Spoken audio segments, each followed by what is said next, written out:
welcome to the third instalment of the Household Flower, and this time I'm going to show you how to make this. This is rhubarb wine made from pure rhubarb juice, and this is what I made earlier, and it's bubbling away nicely, as you can hear and see if you look at the airlock. There we go. In the background you can see my apple wine, and there is my nettle beer. Anyway, back to this rhubarb wine. I'll take you through the stages, and hopefully by Christmas you'll be able to enjoy lovely sweet rhubarb wine. Right, to make this recipe of rhubarb wine, the key ingredients are here. You can see it's 4 kilos of sugar, airlock bung. Some people can use a balloon. They stick a balloon in the top and pierce a small tiny pinhole in the balloon. This allows carbon dioxide to get out and not allow oxygen to get in. But this is just a bog standard airlock from Boots, which you feel a little bit of water here, just allowing the carbon dioxide to get out underneath while not allowing oxygen in. There's my big pan. I'll probably use that to boil like 2 gallons of water, and a spoon to stir. That's for the sugar. And yeast. This is super wine yeast compound apparently, and it's for high alcohol. However, it does say usage 1 heat teaspoonful per gallon to be added directly to wine must. However, when you're doing 5 to 6 gallons of wine, that's a lot of yeast. I put 5 in the last one, which you can hear bubbling away. And also you need a lovely big 5 to 6 gallon bucket,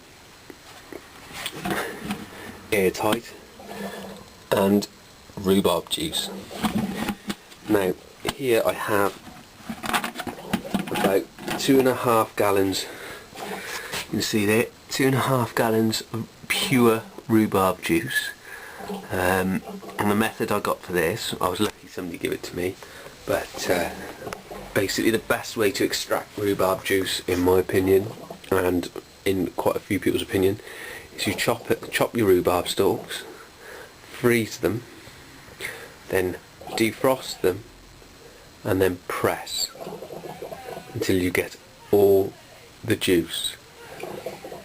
It works at about 2.5 kilos of rhubarb will give you about 1 kilo juice, but don't take my word on that. Botanicals are quite they vary in juicage and stuff, so you know, as a rule of thumb, that's it. If I was you, I'd get a bit more than that.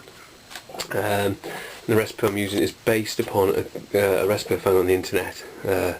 It's called John's Rhubarb Juice wine, which I found off Rhubarb Info website. I can't remember what it is exactly, but I slightly changed it a bit. He didn't boil his water, and he also used bread yeast, but I'm using wine yeast. I did in the last batch, which you can see bubbling here, use a hydrometer to find out how much alcohol I would probably get, using specific gravity and stuff, and according to this I get about 8% alcohol.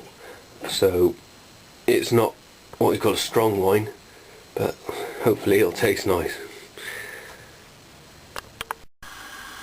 Here I have a pan of water heating up, not necessarily boiling water, but hot water at least.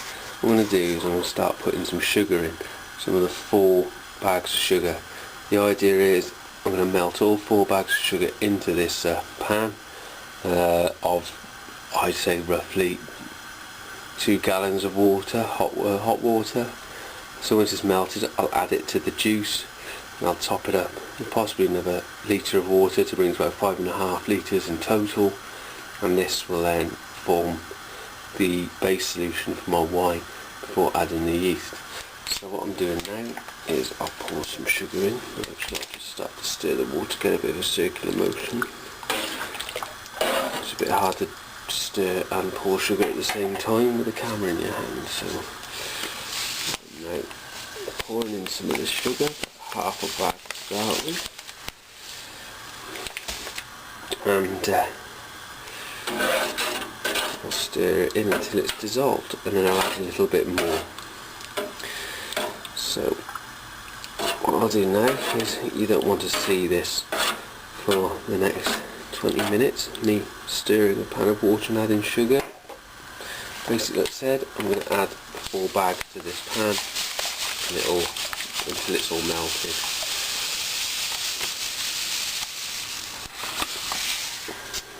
Okay, I'll continue this and until it's done, and then I will put this into the bucket.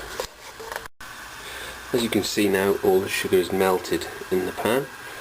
Also, a thing to point out, I should say, is if you look at the shot just before this, the water level was a lot lower. It was down to that little grey line there, but I've added the 4 kilos of sugar to increase the volume. It's quite easy to not realise that or forget that'll happen, and you'll end up with your pan overflowing. So just be careful. If you haven't got a pan big enough, by the way, you do it in stages. Boil a kettle a couple of times, fill up a pan, put your sugar in, melt some sugar, tip it in your bucket, and the same, and continue to do that on and on and on. Okay, now I'm going to transfer this into the bucket of the rhubarb juice, and hopefully we'll have a fair amount of liquid in there. Right, I've transferred some of the liquid in now. I'm just going to finish it off. Hopefully I can. This is boiling hot and very safe at all. So if I was you, I would do this one-handed with a camera. Basically, this actually amounts to about 2.5 gallons. After 4 kilos of sugar in. If I come around here, you should be able to see the guideline. Oh, there's actually, what, 20 litres or 4.5 gallons there. You can see just that little dark shaded line there. Okay, so I'm going to top this up with cold water now to probably bring it up to here, which was 5.5 gallons. And then I'm going to fit the airlock, I'm going to fit the lid with the airlock and leave it to cool overnight before I put the yeast in the morning. So when the water is of a tepid temperature. Right, I've now put the bucket upon the side, yeast next to it. In the morning I'll place the yeast in there. The water can't be, if it's boiling it'll kill the yeast. If it's cold, too cold, the yeast becomes inactive. So it's got to be sort of tepid, lukewarm. That will happen overnight. It will drop temperature and it'll be probably suitable in the morning to put the yeast. It'll be 5 teaspoons of this super wine yeast, and then it will end up doing that within 2 days. Once that has stopped bubbling, I'll rack it off to another bucket. Then probably, because I'm fortunate enough, I will have a filter, and I will filter it into bottles, which I'll bottle it off, and then I'll leave it probably ready by Christmas. By the way, just so you know, it's sort of mid-April about now, so it's quite a few months to go. Thanks for watching. Please tune in again for another episode.